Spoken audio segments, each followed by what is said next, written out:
कधी असा विचार केलाय का की आपण सगळेच आपल्या नकळत संपूर्ण आयुष्यभर एक अत्यंत जड आणि अदृश्य ओझं पाठीवर घेऊन जगत आहोत? आपले सर्वात मोठे आणि गुंतागुंतीचे संघर्ष हे बाहेरील जगात नसतात, तर ते आपल्याच मनाच्या आत सुरू असतात. शारीरिक थकव्यापेक्षा हा मानसिक थकवाच आपल्याला जास्त कमकुवत करतो. आणि विशेष म्हणजे या थकव्याचं मूळ कारण बाहेर कुठेही नसून आपल्या आतच दडवून ठेवलेलं असतं. आज आपण याच अदृश्य ओझ्याचा आणि त्यातून कायमचं कसं मुक्त व्हायचं याचा अगदी मुळापासून शोध घेणार आहोत. आजच्या या विशेष विश्लेषणात आपण संत समर्थ रामदासांच्या मनाचे श्लोकमधील 21 ते 30व्या श्लोकांचा वेध घेणार आहोत. मानवी मन, त्याचा अहंकार, त्याच्या आत दडलेली खोलवरची भीती आणि या सर्वांवर मात करून मिळणारं शाश्वत ईश्वरी संरक्षण, हा संपूर्ण प्रवास कसा उलगडतो हे आज आपण अगदी सोप्या भाषेत समजून घेणार आहोत. तर सुरुवात करूया पहिल्या आणि अत्यंत महत्त्वाच्या टप्प्यापासून, तो म्हणजे अहंकाराचा सापळा. आता श्लोक 21 कडे पाहिलं तर यात एक अतिशय स्पष्ट आणि थेट इशारा दिला गेलाय. मना वासना चुकावी येरीझारा, मना सज्जना भेटवी राघवासी. इथे येरीझारा हा शब्द वापरलाय, ज्याचा अर्थ आहे जन्म मरणाचे किंवा सांसारिक दुःखांचे कधीही न संपणारे फेरे. हे श्लोक अगदी स्पष्ट करतात की आपल्या मनातील ज्या अमर्याद भौतिक वासना आणि मोह आहेत तेच आपल्याला या न संपणाऱ्या चक्रात अडकवून ठेवतात. आपण बाह्य गोष्टींच्या मागे जितकं जास्त धावतो तितके आपण मानसिकरित्या जास्त थकून जातो. म्हणूनच हा श्लोक मनाला आवाहन करतो की या वरवरच्या वासना सोडून दे आणि ईश्वरी तत्वाशी म्हणजेच खऱ्या सत्याशी एकरूप हो. आणि याच संदर्भात श्लोक 24 मध्ये एक खूपच जळजळीत शब्द येतो, तो म्हणजे अहंता. अहंता म्हणजे अहंकार. मूळ ग्रंथात या अहंता वृत्तीला पापिणी म्हणजेच एक अत्यंत नकारात्मक आणि विध्वंसक शक्ती म्हटलंय.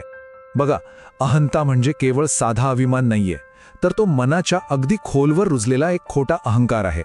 हा अहंकार म्हणजे एखादं जड आणि निरुपयोगी चिलखत असल्यासारखं आहे.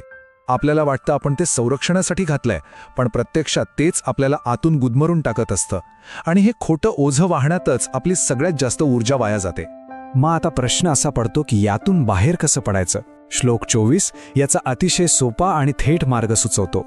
हे पापी आणि जड अहंकाराचं ओझं आधी खाली ठेवा आणि त्या जागी निरंतर ईश्वराच्या नामाचं म्हणजेच एका उच्च तत्वाचं स्मरण करा. जेव्हा आपण हे सगळं मीच करतोय किंवा माझ्यामुळेच होतंय हा भाव सोडून देतो आणि स्वतःला एका विशाल ईश्वरीय सत्तेचा फक्त एक लहानसा भाग मानतो, तेव्हा मनावरचा तो प्रचंड ताण अक्षरशः एका क्षणात नाहीसा होतो.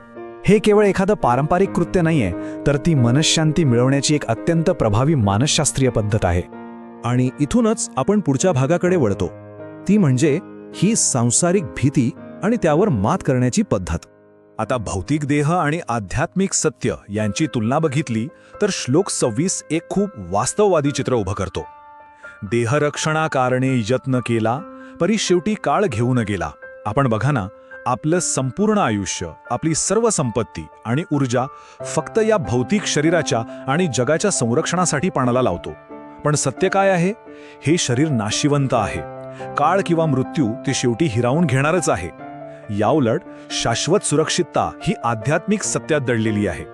जेव्हा आपण या भौतिक चिंता सोडून देतो तेव्हाच खऱ्या अर्थाने मनःशांती मिळते. यातूनच एक अतिशय महत्त्वाची संकल्पना पुढे येते, ती म्हणजे भावाची चिंता.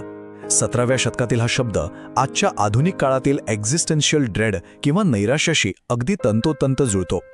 माझं पुढे नक्की काय होईल, माझी संपत्ती टिकेल ना, माझं अस्तित्व राहील का, ही जी सततची धास्ती असते ना, तीच म्हणजे भावाची चिंता. ही एक प्रकारची क्रॉनिक अँक्झायटी आहे जी माणसाला आतून पूर्णपणे पोखरून काढते. आपला अहंकार जितका मोठा असतो तितकीच ही भावाची चिंताही जास्त असते. मग या भीतीवर नेमका उपाय काय? श्लोक 27 अत्यंत आक्रमकपणे आणि थेटपणे मनाला एक आव्हान देतो. भावाच्या भये काय भीतोस लांडी. लांडी म्हणजे भित्रा. इथे समर्थ अगदी थेट विचारतात की अरे भित्र्या मना, तू या सांसारिक भीतीला उगाचच का घाबरत आहेस?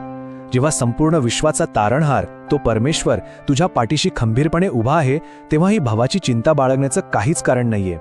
हा एक प्रश्न आपल्याला अचानक नकारात्मकतेकडून एका प्रबळ आत्मविश्वासाकडे घेऊन जातो.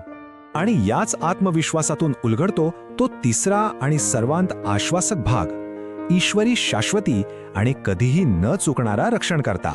हा रक्षणकर्ता नेमका कोण आहे आणि कसा आहे याचं खूपच सुंदर वर्णन श्लोक 28 मध्ये मिळतं. दीननाथ राम कोदंडधारी, मना वाक्य नेमस्त हे सत्यमानी, नुपेक्षी कदा रामदासाभिमानी. इथे ईश्वराला दीनानाथ म्हटले, म्हणजे जो दुर्बलांचा आणि अनाथ लोकांचा वाली आहे. तो कोदंडधारी आहे, म्हणजे त्याच्या हातात कोदंड नावाचं अत्यंत शक्तिशाली धनुष्य आहे. हे अफाट सामर्थ्य आणि अपार करुणा यांचं एक अद्भुत मिश्रण आहे. आणि पुढे अगदी स्पष्टपणे सांगितलंय की हे वाक्य त्रिवार सत्यमान, की तो कधीही त्याच्या भक्तांची उपेक्षा करणार नाही. नुपेक्षी कदा रामदासाभिमानी हे केवळ एक साधं वाक्य नाहीये, तर हा श्लोक 28, 29 आणि 30 चा एक अत्यंत शक्तिशाली आणि लयीत येणारा ध्रुवपद आहे. याचा साधा आणि थेट अर्थ आहे, ईश्वर त्याच्या भक्ताकडे कधीही कोणत्याही परिस्थितीत दुर्लक्ष करत नाही. हा खऱ्या अर्थाने सुरक्षिततेचा एक महामंत्र आहे. जेव्हा संपूर्ण जग आपल्या विरोधात उभं असेल, तेव्हाही एक खात्री असते की एक सर्वोच्च शक्ती सतत आपलं रक्षण करत आहे. ही खात्रीच मनातील सर्व भीती मुळासकट नष्ट करते.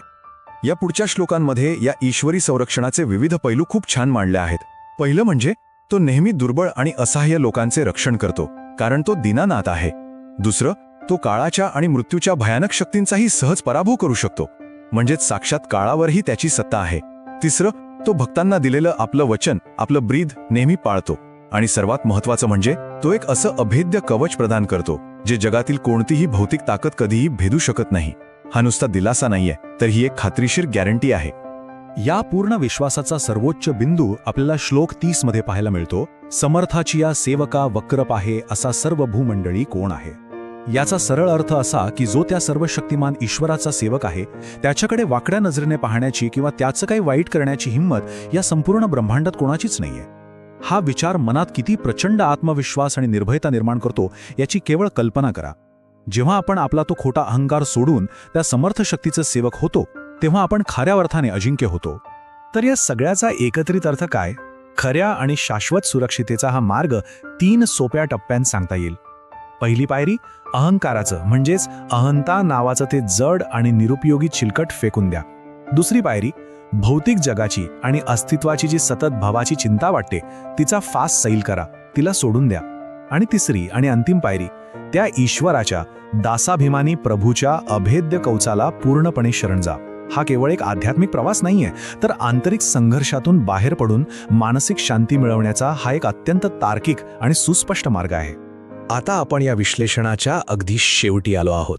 पण जाता जाता एका अतिशय महत्त्वाच्या प्रश्नावर नक्की विचार करायला हवा. जेव्हा असा एक कधी न चुकणारा शाश्वत रक्षणकर्ता आपल्या पाठीशी खंबीरपणे उभा आहे, तेव्हा आपण अजूनही स्वतःच्याच अहंकाराचं ते प्राणघातक आणि थकावून टाकणारं ओझं का वाहत आहोत? हे ओझं जर आजच खाली ठेवलं तर आयुष्य किती हलकं आणि सुंदर होईल, नाही का? याच एका महत्त्वाच्या विचारासह आपण आज इथेच थांबूया. मनाचे श्लोक हा एक अथांग महासागर आहे आणि आज आपण फक्त त्याच्या एका थेंबाचं सौंदर्य अनुभवलं आहे.